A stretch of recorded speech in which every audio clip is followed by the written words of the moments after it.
Hello friends, स्वागत है एक बार फिर से आप सभी का हमारे यूट्यूब चैनल में। और दोस्तों, आज के इस वीडियो में, इस मैथ के वीडियो में कुछ इंपॉर्टेंट क्वेश्चन है जो कि कई बार एग्जाम में रिपीट हुए हैं। उन सारे क्वेश्चन को आप लोगों के साथ शेयर कर रहा हूँ। वीडियो अच्छा लगे तो लाइक कर देना, और जो लोग नए चैनल पर जुड़े प्लीज़ सब्सक्राइब कर लेना। तो आइए यहाँ पे एक क्वेश्चन को देखते हैं। देखिए, ये क्वेश्चन काफ़ी बार, चाहे वो एसएससी का पेपर हो, चाहे वो रेलवे का पेपर हो, इवन बैंक के भी पेपर में जो क्लर्क लेवल में उसमें पूछ दिए जाते हैं। ठीक है, तो आप यहाँ पे देखेंगे कि इसको कैसे सॉल्व करेंगे। ठीक है, और ट्रेडिशनल मेथड से सॉल्व करेंगे। कोई यहाँ शॉर्टकट लगाने वाला नहीं है, बहुत आसान से तरीके से आप इसे कर पाएंगे। क्वेश्चन क्या है कि भैंस और बत्तख के एक समूह में पैरों की संख्या सर की संख्या के दुगने से 24 अधिक है, तो समूह में भैंसों की संख्या बताना है। चाहे तो भैंसों की संख्या बताना हो तो भी आप बता सकते हैं, बत्तख की संख्या हो तो भी बता सकते हैं। अब मान लीजिए यहाँ पे कि अगर भैंस को अगर हम बी मान लेते हैं, इसको एक्स मान लेते, कोई भी होगा संख्या। और अगर बत्तख की बात करते हैं तो यहाँ पे क्या मान लेते हैं, यहाँ पे कुछ और मान लेते हैं। ठीक है, सी मान लेते हैं, उसका जो संख्या होगा कोई ना कोई होगा वाई। ठीक है, भैंस का एक्स होगा और बत्तख का, ठीक है सॉरी, बत्तख का वाई होगा। अब नंबर ऑफ लेग्स की बात करते हैं तो जाहिर सी बात है, भैंस के पैर की संख्या कितनी होती है, 4। बत्तख के पैर की संख्या कितनी होती है, 2। तो यहाँ पे नंबर ऑफ लेग्स निकाल सकते हैं ना, नंबर ऑफ लेग्स क्या कर सकते हैं यहाँ पे। और इसके बाद नंबर ऑफ हेड्स की बात करें, वो भी यहाँ पे लिख लेंगे। तो जाहिर सी बात है ना, 4 पैर होंगे भैंस के और 2 बत्तख के। तो अगर इसमें एक्स की बात करते हैं, मीन्स की भैंस की बात करते हैं, तो 4 लेग्स हो गया इसका, और 2 वाई हो गया भैंस का। अगर हेड्स की बात करें तो हेड्स तो कॉमन होंगे, दोनों में हेड्स कितने होंगे, एक एक होंगे। एक भैंस का भी होगा, एक बत्तख का भी होगा। तो इस हिसाब से एक्स और वाई का वाई हो जाएगा, एक्स इंटू वन एक्स और वाई इंटू वन वाई। ठीक है, अब क्वेश्चन कहा है कि पैरों की संख्या, ठीक है, क्या कहा है यहाँ पे ध्यान रखिएगा। यहाँ पे कहा है कि पैरों की संख्या के बारे में पूछा है। देखिए यहाँ पे लिखा क्या है, पैरों की संख्या सर की संख्या के दोगुने से 24 अधिक है। पैरों की संख्या की अगर हम बात करते हैं, चलिए यहाँ पे पैरों की संख्या की बात करते हैं। पैरों की संख्या लिख लिया, ठीक है, पैरों की संख्या हो गया सर की संख्या से। सर की संख्या यहाँ पे लिख लेते हैं, सर की संख्या ये है, इसके दुगने से, मीन्स के दुगने से 24 अधिक है। इतना कर लिया आपने। आगे सिंप्लीफाई करेंगे तो क्या मिलने वाला है आपको, 2x प्लस 2y प्लस 24 मिलेगा। 4x प्लस 2y मिलेगा इधर से, तो 2y तो कैंसिल आउट हो गया ना। और यहाँ से 4x और 2x, जब 2x इधर आएगा 4x की तरफ तो क्या बचेगा, 2x बचेगा। और इधर 24 का 24 हो जाएगा, 2 से काटेंगे इसको तो 12 टाइम्स कट जाएगा। तो x बराबर क्या आ गया, 12। और ये 12 क्या था, x क्या था, भैंस था। भैंस की क्या पूछा था, भैंसों की संख्या पूछा था। तो भैंसों की संख्या कितना हो गया, 12, है ना। भैंसों की संख्या कितना हो गया, 12। अगर यहाँ से अगर पूछ देता कि भाई बत्तख की संख्या कितना है, तो y का वैल्यू कैसे निकालते, यहाँ पे x की जगह पर जो है, यहाँ पे एक इक्वेशन जो जहाँ पे बना था वहाँ पे क्या करेंगे, ये वाले इक्वेशन में रख देंगे, है ना। ये वाले इक्वेशन में रख कर आप यहाँ पे x का वैल्यू रखेंगे तो y का वैल्यू ऑटोमेटिक आपका आ जाएगा। क्लियर, तो x का अगर 12 है तो y का ऑटोमेटिक निकल जाएगा, है ना। चलिए, तो इस इक्वेशन में जब आप रखेंगे तो y का यहाँ से वैल्यू निकल जाएगा, तो आंसर हो जाएगा 12। चलिए नेक्स्ट क्वेश्चन पे देखते हैं। नेक्स्ट क्वेश्चन क्या है, नेक्स्ट क्वेश्चन काफ़ी इंपॉर्टेंट टाइम नंबर के क्वेश्चन है। कह रहा है कि बी और सी समान कार्य कुशल है, मीन्स कि दोनों का जो कार्य करने की क्षमता है वो समान है। तो ऐसा हो सकता है ना कि ए बी और सी की यहाँ पे बात करते हैं, तो बी और सी का तो कार्य कुशल जो है कैपेसिटी सेम है। लेकिन यहाँ ये क्वेश्चन पूछा है कि ए की क्षमता बी और सी की प्रत्येक की क्षमता की आधी है। आधी है, चलिए यहाँ पे लिख देते हैं आधी है, तो ठीक है ना। ए की जो क्षमता है कैपेसिटी है बी और सी की प्रत्येक की क्षमता से आधी हो गई। क्लियर, कैपेसिटी पता है। तो ये तो आपका हो गया कैपेसिटी हो गया, यहाँ से कैपेसिटी निकल गया। अब अगर यहाँ से डेज निकालना हो तो कैसे निकालेंगे, डेज निकालने का ट्रिक क्या है कि इन दोनों को पहले मल्टीप्लाई कीजिए, 2 दूना 4, फिर इन दोनों को मल्टीप्लाई कीजिए, 2 कम 2, और उसके बाद इन दोनों का मल्टीप्लाई कीजिए, 2 1/2। अगर इसका रेशियो इसका भी करते हैं तो क्या हो जाएगा, 2:1:1। तो डेज की संख्या 2:1:1 के रेशियो में निकल गया। क्वेश्चन यहाँ पे ध्यान रखिएगा, एक लाइन यहाँ पे लिखा है, यदि अकेले, यहाँ देख रहे होंगे ना, यदि अकेले ए 14 दिन में कार्य को पूरा कर लेता है ना। यदि ए 14 दिन में कार्य को पूरा कर लेता है, मीन्स कि क्या, यहाँ पे ए का तो डेज दिया हुआ है, तो इसका मतलब क्या हो गया यहाँ पे, इसका मतलब हो गया यहाँ पे कि ये 2 का वैल्यू यहाँ पे 14 दिन के बराबर है। 2 दिन का वैल्यू यहाँ पे कितना, यहाँ पे जो 2 डेज जो लिखा हुआ है ना, यहाँ 2 यूनिट के मान के चलते हैं। चलिए 2 यूनिट बराबर अगर 14 दिन है तो 1 यूनिट का वैल्यू क्या आ जाएगा, 1 यूनिट का आ जाएगा 7 डेज। अब देखिए तो ए का तो पता है, ए का जो है यहाँ पे अगर देखते हैं कि ए टोटल कितने दिन में कर रहा था, 14 दिन में।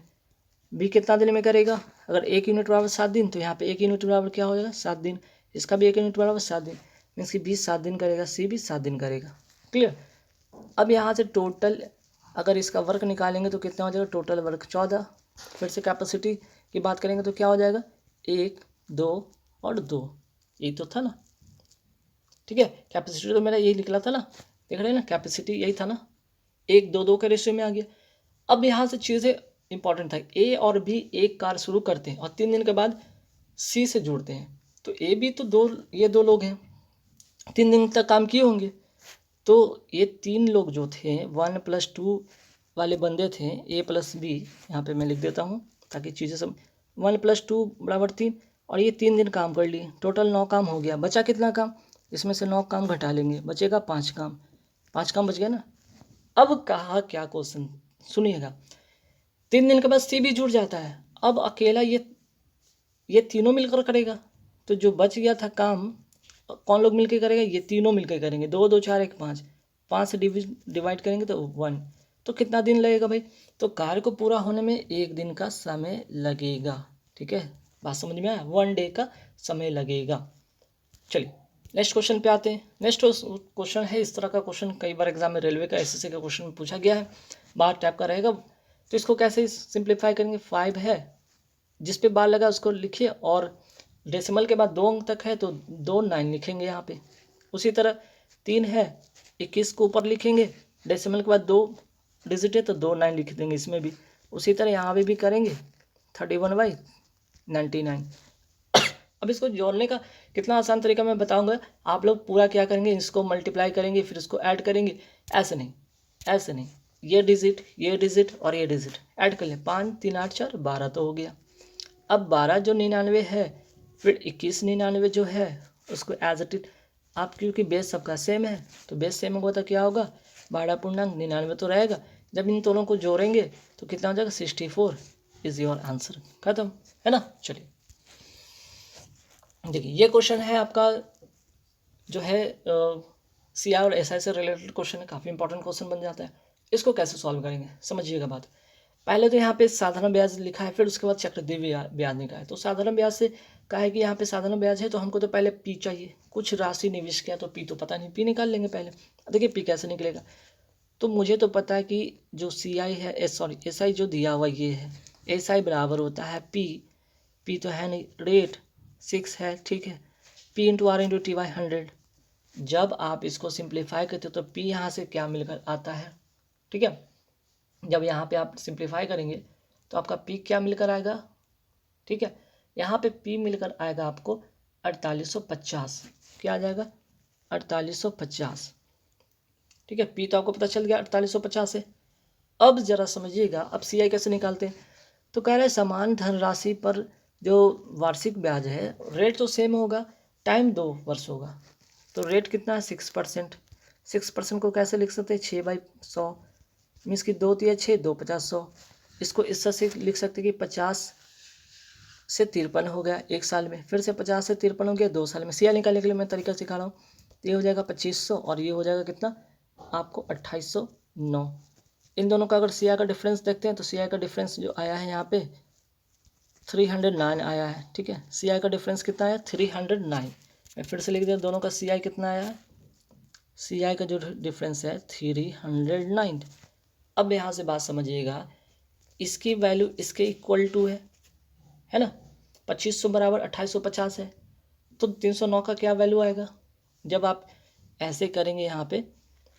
तो चलिए सी आई भी यहाँ पे मैं बता दी कि 309 आ गया है ना, सी आई तो 309 आ गया। अब यहाँ पे मैं आपको लिख कर फिर से समझा देता हूँ ताकि चीज़ें आपको क्लियर हो जाए, क्योंकि पी तो पता चल गया, पी तो पता चल ही गया ना आपको, ठीक है, और आपका जो है सी आई के हिसाब से जो पी था कितना था, तो सी आई वाला जो था डिफरेंस कितना था 309 था ना। तो मैंने क्या बोला था कि जो इसका पी आया था, जो सी आई का पी आया था, वो क्या, सी आई का जो पी था 2500 था, और उसका जो था अमाउंट था सी आई का कितना था 2809। तो ये इसके बराबर था ना, 2500 बराबर 4850 था या नहीं, 2500 बराबर 4850। तो इसी तरह पूछा है कि 309 का क्या होगा। तो 309 का अगर करेंगे तो सिंप्लीफाई करके क्या आएगा आपको यहाँ पे देखिएगा, 4850 बटा 2500 यहाँ तो ठीक है, इंटू 309 करेंगे। जब इसको सिंप्लीफाई करेंगे तो आपका आंसर आएगा 599.46।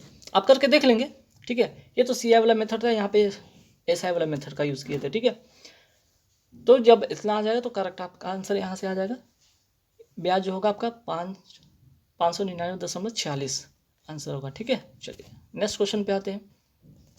देखिए नेक्स्ट क्वेश्चन है कोऑर्डिनेट ज्योमेट्री से, ठीक है। कोई त्रिभुज है, इस तरह से है, इसका मिड पॉइंट पे इस तरह से रहेगा और इसी का क्षेत्रफल पूछता है कि क्या होगा, ठीक है। तो इसका पहले तो फार्मूला आप लिख लें, ठीक है। फार्मूला पता रहेगा, 2 सेकंड में बन जाएगा।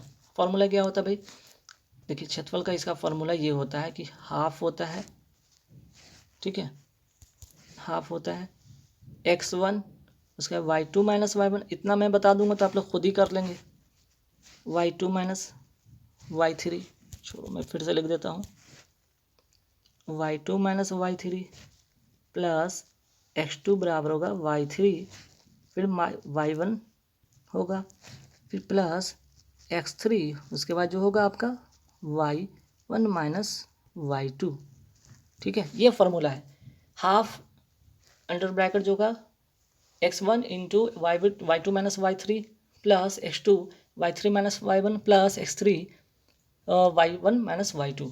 बस अब ये क्या है, यहाँ पे x1 है, ये x2 है, ये और x3 है, ये साथ क्या है यहाँ पे y1 है, ये है y2 और ये है y3। वैल्यू रखेंगे, ठीक है। सॉरी, जब वैल्यू रखेंगे तो आपका जो रिजल्ट आएगा आंसर उसका वो होगा आपका 0, ठीक है। तो इस तरह से कुछ वैल्यू आपको रखना पड़ेगा, तो रख लेंगे आप। यहाँ पे एक बार रख के दिखा देता हूँ, -5 हो जाएगा आपका। y2 का जो वैल्यू है -1 का होगा, फिर आपका -1 का हो जाएगा, है ना। इसी तरह से लिखाना है, ठीक है।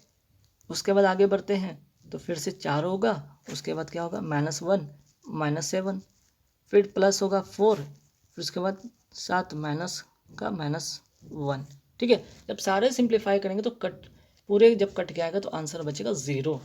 तो गाइज यहाँ पे कुछ इंपॉर्टेंट क्वेश्चन थे जो कि रेलवे एसएससी में खासकर काफ़ी ज़्यादा क्वेश्चन पूछे जाते हैं। उन सारे क्वेश्चन को, इंपॉर्टेंट क्वेश्चन को लेकर आऊँ। धीरे धीरे बहुत सारे वीडियो आएंगे जिसमें कि कुछ अच्छे से इंपॉर्टेंट जो टॉपिक क्वेश्चन, जो कुछ इंपॉर्टेंट टॉपिक से जो क्वेश्चन आते हैं उन सारे क्वेश्चन को काफ़ी सारे वीडियो में 3 से 4 क्वेश्चन करके, 5 क्वेश्चन करके, 10 क्वेश्चन करके मैं अपलोड करता रहूँगा। सारे क्वेश्चन को खुद से प्रैक्टिस करेंगे। प्रैक्टिस डेली कम से कम 10-15 भी क्वेश्चन आप डेली प्रैक्टिस करते हैं, आपकी मैथ काफ़ी अच्छा हो जाएगा।